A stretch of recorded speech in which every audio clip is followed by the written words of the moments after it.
سعودی عرب میں پاکستان کے سفیر راجہ علی اعجاز نے کہا ہے کہ پاکستانی اشیاء خوردنوش اور ٹیکسٹائل کی مصنوعات کے لیے سعودی عرب بہت بڑی مارکیٹ ہے اور ہمارے برآمد کنندگان کو اس مارکیٹ سے فائدہ اٹھانا چاہیے۔ راجہ علی اعجاز نے کہا کہ پاکستان رائس ایکسپورٹ ایسوسی ایشن کا وفد جو حالیہ سعودی عرب کا دورہ کر کے گیا ہے، اس نے ہمارے رائس ایکسپورٹ کے سعودی عرب میں رسائی بڑھی ہے۔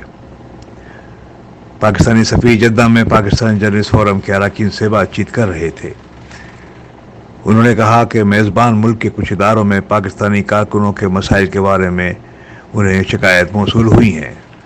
انہوں نے کہا کہ وہ ذاتی طور پر ان کمپنیوں کے سربراہان سے رابطے میں ہیں جنہوں نے یقین دہانی کرائی ہے کہ پاکستانی کارکنوں کے مفادات کا تحفظ کیا جائے گا۔ سعودی عرب میں لیبر کی ضروریات پر ایک سوال کا جواب دیتے ہوئے انہوں نے کہا کہ سعودی عرب تیزی سے بڑھتی ہوئی معیشت ہے۔ انہوں نے کہا کہ بڑھتی ہوئی معیشت میں مزدور کا اہم کردار ہوتا ہے۔ انہوں نے کہا کہ ہمیں سعودی عرب کو زیادہ پڑھے لکھے اور تربیت یافتہ کارکن بھیجنے کی ضرورت ہے۔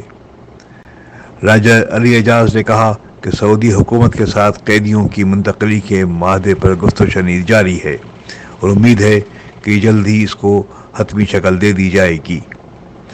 سفیر پاکستان نے کمیونٹی کے معاملے میں صحافیوں کی طرف سے دکھائی جانے والی دلچسپی کا شکریہ ادا کیا اور میڈیا پر پاکستانی کمیونٹی کے مسائل کو حل کرنے میں اس کے تعمیری کردار کی تعریف کی۔ امیر محمد خان، جدہ۔